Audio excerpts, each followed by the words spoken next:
Okay, looks like it's recording. Okay. Yes. Did you get anything on your screen? Yeah, I, Okay. I get the. Okay. All right. So welcome, Professor Jose Miguel Cruz.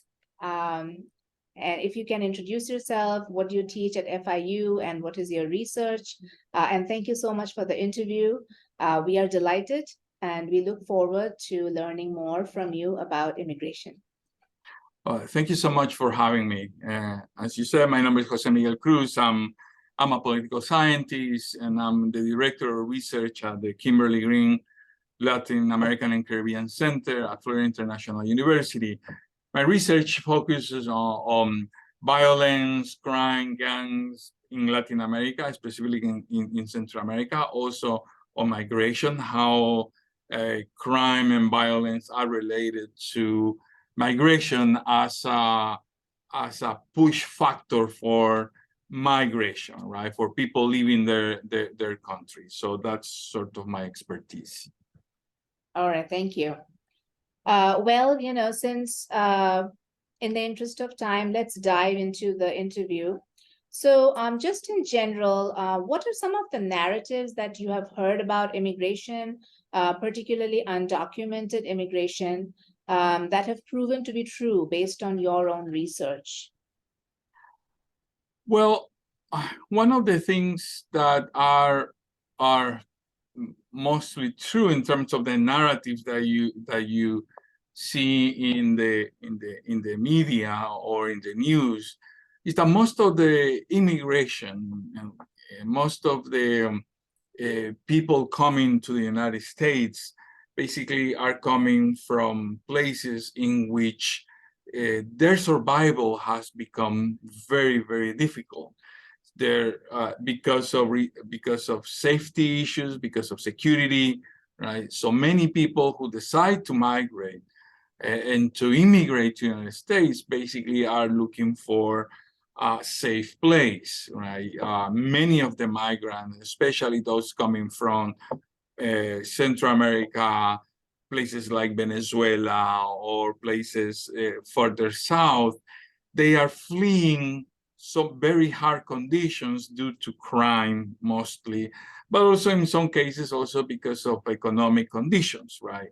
Both situations, crime, very rampant crime, very hard conditions in the neighborhoods in terms of security, push many people to leave their countries and to migrate to the United States. For instance, if you interview a lot of these migrants, right, coming to the United States, they live in neighborhoods or in communities in which there's no security at all. There's no safety because the state or the institutions or the state institutions basically do not provide safety or security to the population.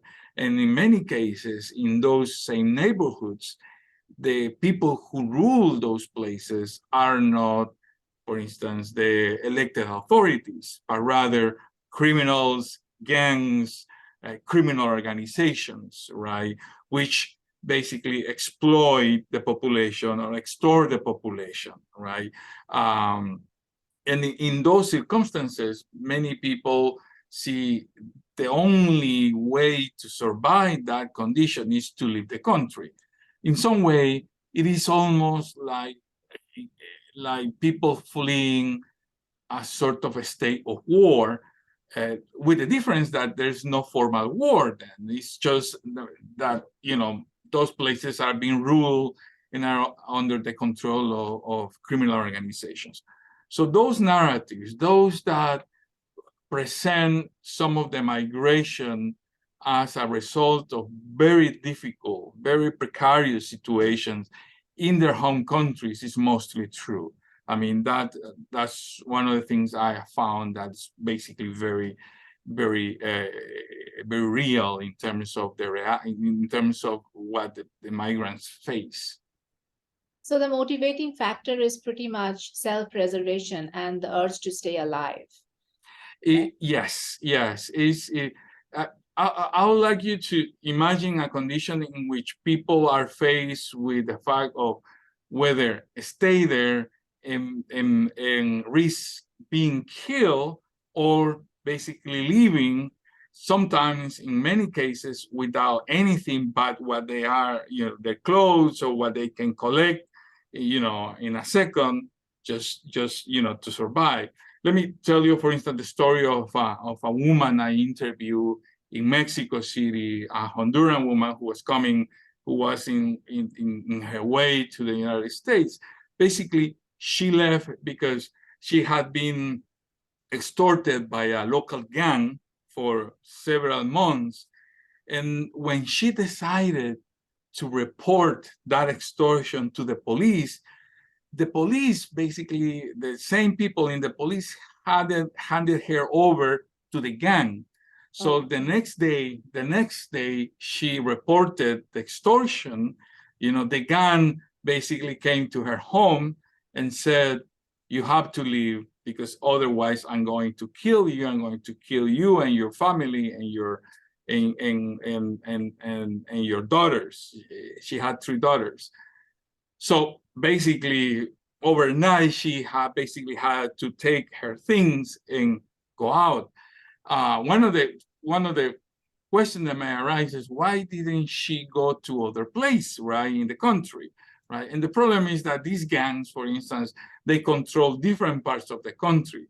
And since this was a person with very limited resources, it's not that she's going to move to a better neighborhood or to a neighborhood like a gated community where she will be safe, right? So the only way that she saw like surviving was leaving the country, especially because the police itself had basically handed her over to the gang, right? So that was a very, very shocking kind of experience, right? To interview somebody who was leaving her country because she was going to be killed.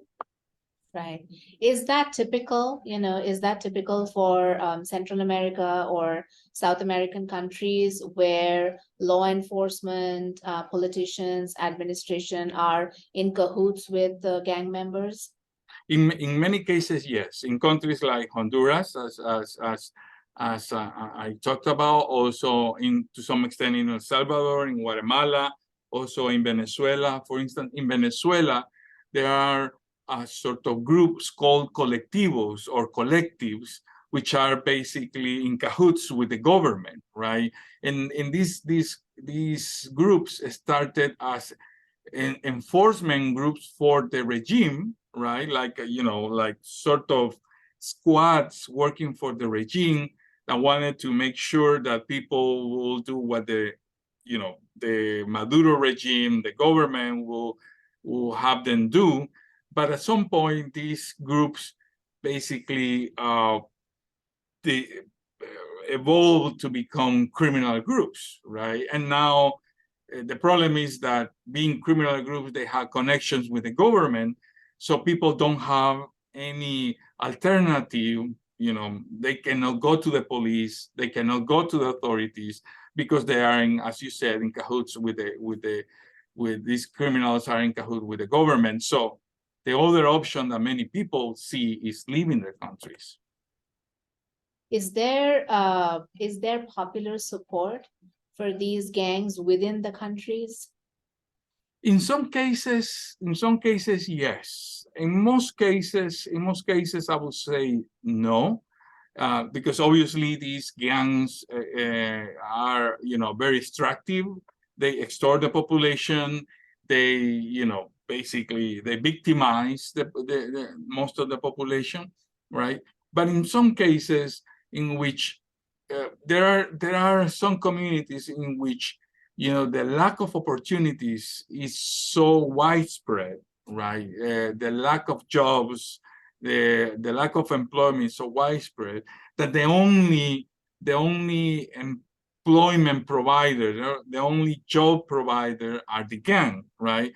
So in those cases, some people in the community basically see them as, in a positive way. But I would say that's in some in some very specific cases, in some areas, for instance, in Honduras, maybe in Venezuela, maybe in some areas of Guatemala, right?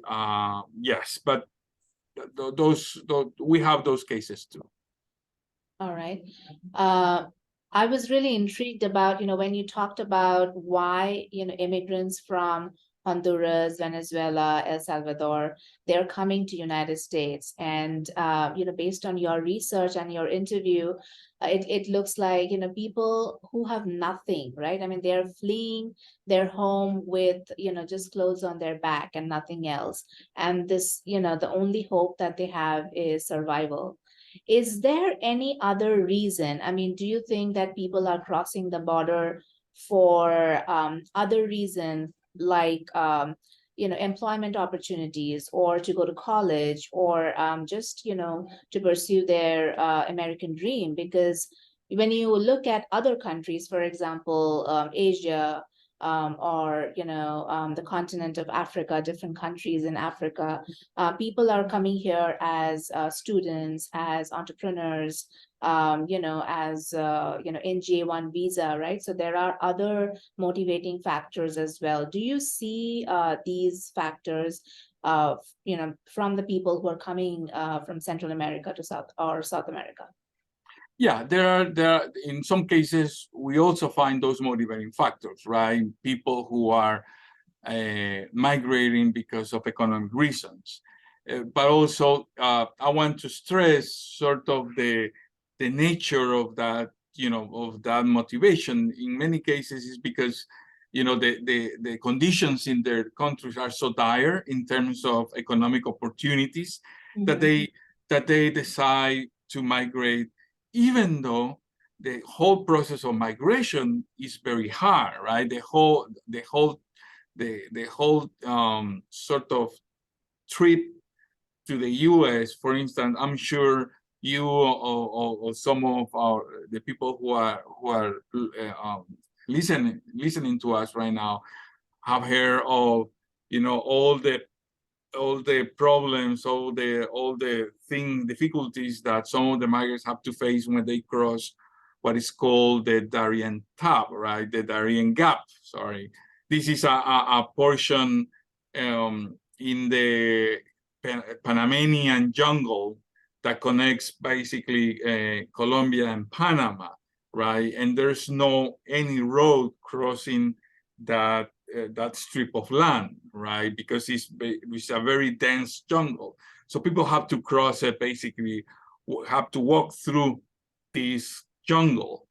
And there are terrible stories of people having to cross that because they face any kind of threats, right? Not only, the hard conditions of the jungle, but also sometimes even criminal groups operating there. So it's very hard. Many people die during this passage. And when you think about, people deciding to take that trip, right, to cross the jungle and the middle of nowhere, right, alone completely, because they don't see any opportunity in their home countries, you basically start valuing how dire the conditions are for them in their home countries, right? They know that it's going to be a hard trip. They know there's going to be a hard experience, but still they decide to do it just because they don't see any other opportunity in their home countries. For many coming from South America, right? Yeah, and I'm sure, there are agents who are taking advantage of this helplessness, right? I mean, there are people who are making money off the back of immigrants and Yes, yeah, that's for sure. Let me tell you some about that. My many years ago, one of my first trips to the crossing point between Guatemala and Mexico. Between Guatemala and Mexico is very similar, let's say, between Mexico and the United States, where there is a river in the border, right? There's a river that basically separates the two countries. And then you have a bridge, right? And then you can see, if you step into the bridge, right, you see migrants coming, in the river, right, crossing the river, right, and on the Mexican side, coming from Guatemala, right, they're coming from Guatemala in the way north to the United States. They have to get to Mexico, right? So they cross the river, right, using one of these kind of, made sort of boats, very kind of precarious kind of boats, right? They cross the river, and on the Mexican side, you see the military, right? And you can see, I mean, I visited the place even with some Mexican authorities, and they themselves showed us how, for instance, some of the Mexican soldiers basically were basically asking for bribes to the migrants so they can let them go into Mexico, right? This was 20 years ago. I'm talking about 20, I saw this 20 years ago, right? These migrants crossing the river, one of this river between Guatemala and Mexico, getting to Mexico, finding, the military in Mexico, and basically the military asking for a bribe in order to let them get into Mexico. So you see, in that case, authorities basically taking advantage of the situation. Yeah. What do gang members feel about this exodus? Because so many people are fleeing Central American countries, right? Which means that these countries are losing citizenship. Citizens. They're losing workers, right? They're just losing people power, and that's not good for any country. So, what do administration feel about this? And is there any effort on administration or politicians to put an end to gang violence? That's a great question. I would say it is a sort of mixed kind of position from the from the side of politicians. It's a very kind of mixed position. On one hand, you see them, or at least some of them, saying this is not good for the country. We're losing, human capital. We're using labor. We're using, people with the capabilities, because most of the migrants also are people who can be working very productive, right? And some politicians and some government officials say, look, this is not good for the country. We're losing our labor power, right? With all people leaving, right? But at the same time, they don't say this publicly, but in private, they might say, well, at the end, maybe it's good because these people are going to find work jobs in the United States, well-paid jobs, and they will send money through remittances and will basically keep the economies going. So if you look at, the economies in many of these countries, important share of the economy is based on remittances, right? In some cases, 20, 30% of the income of the country is made of the remittances of people sending money back to their home countries. So sometimes you see politicians basically making some kind of, weak calculations based on that kind of phenomenon. So I would say it is a mixed position. Now, from the point of view against, in some cases, in many cases, especially in those cases in which gangs rule, in those cases in which these criminal organizations are the ones who rule the community, for them, they see migration also in a positive way for them, because people who leave the community basically abandon their homes, right? And they take over those homes. They take over that real estate that is abandoned because of migration is taken over by the same criminal groups, right?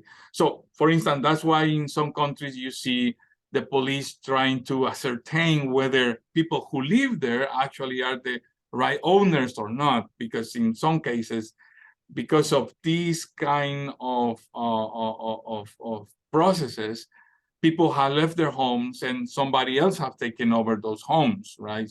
In many cases, with the support of the criminal organizations. Right. Do you see an uptick in these, gangs or gang violence, maybe in the last 10 years?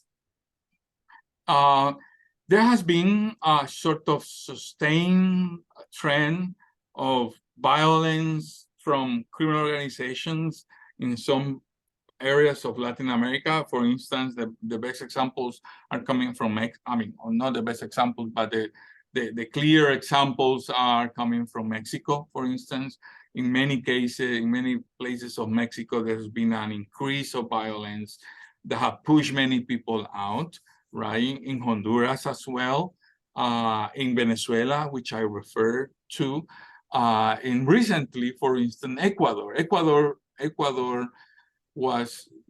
is a country in South America on the Pacific coast that for many years was considered a very sort of safe country, very peaceful, without major criminal organizations or any problems like that. Basically in the last 3 or 4 years, that has changed, and now criminal organizations basically are taking over a lot of places. You see, for instance, last year or this year actually, presidential candidate was killed by one of these criminal organizations, for instance. So you start seeing people deciding to leave Ecuador also because of violence, because of crime, which in the past, Ecuador, you didn't find too many migrants from Ecuador because it was a relatively peaceful country. Right. Do you see these gang violence sort of spilling over and entering United States through the migrants, or because this is something that we constantly keep hearing in social media and like in public discourse, because a few years back we heard a lot of rhetoric around MS-13. And so I was wondering, like, do you see the violence coming over to United States? No, basically all the studies that have been done exploring the link between migrants, right, in the destination country, migrants and crime, basically show that migrants tend to commit fewer crimes than the native population, right? And what's happening basically is that migrants are usually fleeing, escaping those gangs, right? Now, having said this, obviously, there are always, some cases, some people who among the migrants who might be criminals, right? There are always people like that. But in general, all the studies show that migrants tend to be less violent and be less involved in crime than the native population, right? And that's a very consistent finding in social sciences, right? I mean, one of the reasons why we hear all these stories is because, to some extent, there is, we always, in any community, we're always afraid of the new, right? And sometimes, the whole idea that some strangers are coming tend to be fed by these stories of crime, right? But what the studies basically show is actually the opposite, that these migrants tend to be, tend not to be criminals. And there are more criminals among our native population than the ones coming. Right. Do you do any research on MS-13? Yes. Yes, I've been doing research on MS-13 since 1996, right? And this is a gang that has evolved through the years. They started, 30 years ago, they started like any other youth or street gang, right? But now they evolve, especially in Central America, they evolved to become this criminal organization, very feared and very violent and notorious criminal organization, right?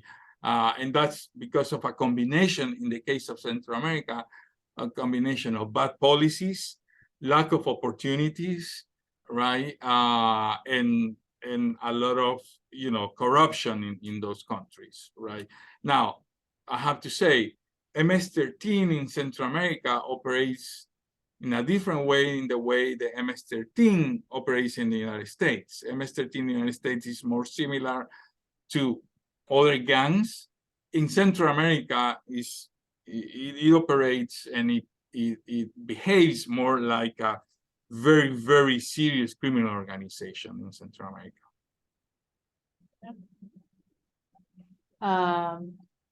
Right. I mean, we have been talking about gang violence. Yeah. So what role do you think, because again, going back to popular rhetoric, and this is something that we keep hearing in the news, is the smuggling of fentanyl through the borders. And people have been connecting that to gang violence as well and to migrants. Now, research has shown that, and even your research show that people who are crossing the border, they're just poor, ordinary people trying to save their lives. So where do you think the role of gangs is in this whole fentanyl crisis in the United States? Well, the role of gangs in the home country has to do more with the production of fentanyl in those countries, right? Yeah, certainly some of these groups may use some migrants to send it over the border, but most of the research shows that actually that drug, especially fentanyl and those opioids, basically are sent through different means, through different ways to the United States, right? Now, remember, the United States is, in the Western Hemisphere, is the major, consumer of illegal drugs, right? Whereas south of the border, you have the production, right? So in some way, drugs are coming here because this is a market for those drugs.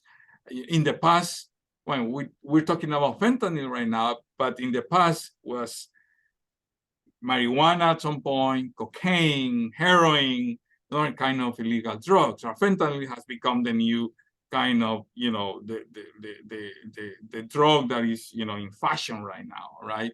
But in the same way, basically what we're seeing is a sort of repetition of what have been seen about the drug trade for the last 50, 60 years, right? Anything that the US will consume in terms of illegal drugs will come here, right? Whether this is fentanyl, whether it's heroin, whether it is cocaine or any kind of drug.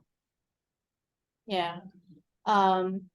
What is the role of border patrol agents and law enforcement in stopping this? Because again, there is a lot of resources that United States spent in trying to control the smuggling of illegal drugs. Well, the role, I mean, obviously they have an important role, right, in stopping this. But I think the most important role has to do with how the American society or many people in the US basically decide to consume these drugs, right? I mean, these drugs exist and they are sent here because people use them, right? That's sort of the big reason. So one of the things, if we want really to stop this, we have to deal with the reasons why people are consuming those drugs here, right? And we have to tackle those reasons, those motivations, right? We have to create policies that will reduce the consumption of illegal drugs in the United States. I mean, for all these years, basically the policies have focused on trying to stop the production, right, and the shipment of those drugs. right? But in the moment you stop, in the moment you become successful in stopping one drug, there will appear another drug. Yeah, another drug that will appear. That's been the story, right? For instance, in the 1990s, cocaine was shipped through the Caribbean and through Miami, where I live, in huge quantities, right? Then the different administrations make an effort to stop that, and they close basically the Caribbean to that drug trade coming from South America, and cocaine stopped coming at least through the Caribbean to the United States. Well, what happened? Well, that kind of flow of drugs coming from through the Caribbean, through Miami, right, to the United States, basically moved to Mexico, right? Moved to Central America and moved through Mexico. And then the cocaine start flowing through Mexico, and basically that allowed empowerment of criminal organizations in Mexico, right? Where in the past you have the Colombians, who were the powerful organization because they were able to ship directly from Colombia to the United States through the Caribbean. When the U.S. administration basically closed the Caribbean, well, that moved through Mexico. Now, if they stop Mexico as a gate for cocaine, well, what happened? Well, there is another drug, fentanyl, that is shipped through different ways, right? Not only illegal ways, like using migrants, but also using the ports, right? A lot of fentanyl is coming through the ports, right? And using sort of legal containers sometimes in the in the middle of legal products, right? So there's always be this kind of ways of shipping in these drugs, to the extent that we don't implement policies to reduce the consumption of illegal drugs here in the United States. Yeah, and that's a very important point, because when we talk about fentanyl or synthetic drugs, we forget that about prescription drugs, right? Exactly. Laced with fentanyl or any other synthetic form of narcotic. Exactly. And that is so readily available. Exactly. Yeah. Yeah. All right. So then coming back to, one of the pressing issues that we keep hearing on immigration is Title 42 and the crisis at the southern border. So what is your opinion on that? Well, I have to say, certainly there is a crisis in the southern border because of the conditions in the last 10 years. Conditions in Latin America have worsened, not only Latin America, but in many parts of the world, right? So there is more pressure for population leaving their countries and coming here. I think to the extent that we do nothing to improve the situation back in those home countries, right? We'll continue having this crisis here in the United States in the southern border. And also to the extent that the US actually doesn't come together and implement a sort of comprehensive policy in terms of migration, we'll continue having this crisis, right? Part of the problem with this is that the US has been unable to enact a consistent policy about migration, right? Last time we have something like that was in the 90s, right, with the Clinton administration, right? Since then, basically, our politicians in Washington, in Congress, basically have been unable to agree on policies on migration. So basically, all the work is left to the people, to officials in the border trying to stop this, when in reality, what we need is a comprehensive policy here, right, in Washington, about migration, about immigration, but also we need, policies that will help these countries back in Latin America to create opportunities for their own population, right, to create better living condition for the people. Otherwise, people will continue leaving their countries and coming to where they see there are opportunities, which is here. Right, absolutely. In our class, we were reading an article, that Pew Research Center published a few years back, that showed, there is this overall idea that, all immigrants who are coming, from the southern border are undocumented, right? And that's not the case. I mean, most of undocumentation happens when people overstay their visa, right? And that's not the narrative that we usually hear. So in your research, I mean, since you particularly look at, the southern border, do you see the trend continuing that, more and more people are overstaying their visa, and as a result, the number of undocumented immigrants rising? Or do you see that more and more undocumented immigrants are crossing the border and hence the numbers are rising? Well, I see because of what I mentioned before, right? Because of some of the conditions in Latin America worsening, basically I see both trends increasing, right? We'll continue seeing people who will overstay their visas, right? They won't go back. They will come here legally, but they will stay, right? But also we'll see people that because of the very, very difficult conditions in their home countries, right? They decide that there's no other option that leaving and taking this really risky and perilous trek to the U.S. and coming here and showing up in the southern border, right? So that's that we'll see those kind of trends increasing. As to the extent I insist, to the extent that we don't change policies here, and also how to tackle those problems back in the home countries. So you think that, diplomatic relations is more important than trying to control the border?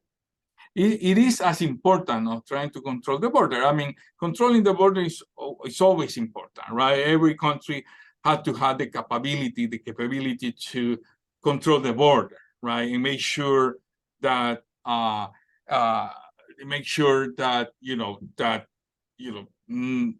that the border is under control. That's for any country, right? That's let's not make.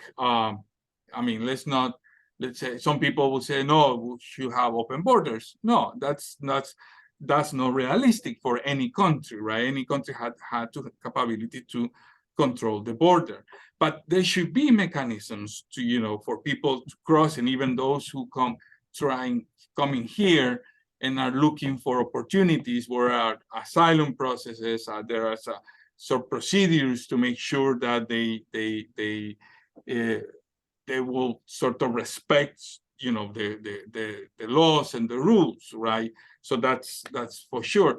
Now, as important as that is also the enactment of policies and on the domestic side, and also as important as that is the work that the U.S. diplomats do in dealing with the problems in these countries. The U.S. is and we hear this also a lot in the media, and it's true, it's the most powerful country on earth, right? But it should be able to sort of exert this power in trying to improve the conditions in many of the countries in the hemisphere, right? Remember, people coming from Honduras are coming from countries in which corruption, the lack of really transparent institutions and democratic institutions have produced this kind of crisis, right? So the U.S. can do a lot trying to make sure that democracy comes back to these countries, that corruption is eradicated in these countries, so people will have opportunities in their own home countries. Yeah, that's a wonderful point. And we are almost at the end of our interview, and I would like to close the interview with something positive, because in America is a land of immigrants. And immigrants have been the backbone of America's economy, American society. What would you say is the greatest contribution of people who are coming from the southern border, people who are fleeing their home country with just a few clothes on their backs and so on? What do you see their celebratory moment? How are they contributing to United States and creating their own American dream? Let me tell you something. If you go to the southern border, if you interview the people who are coming, trying to get into the United States, right? And you interview them and you ask them about their lives and what they expect, what they want to do. It is really amazing to see how all of them, or at least most of them, just are willing to work hard for them, for their families, and for the community where they're going to settle, right? That push, that drive that you see, you don't see in everybody. You see it very particularly in the migrants. They just want to work hard, yeah, improve, their family conditions. That sometimes we forget that, that drive, that push, that basically when you have everything, sometimes you forget about, how important it is to build your own lives. And one of the things that I always enjoy of talking with people is seeing how they're, hopeful they are that the hard work is going to basically transform their lives, right? And that's, I think, an important lesson for us here or anywhere, right? How hard work, how these people are coming to work, to contribute, to do as much as they can to improve our communities. Absolutely. Well, thank you so much, Professor Cruz. This was a lovely conversation. I learned so much, and I'm sure that our students will greatly benefit from your expertise and this conversation. So you have a wonderful afternoon, and hopefully next semester we'll have an opportunity to meet face to face. Absolutely.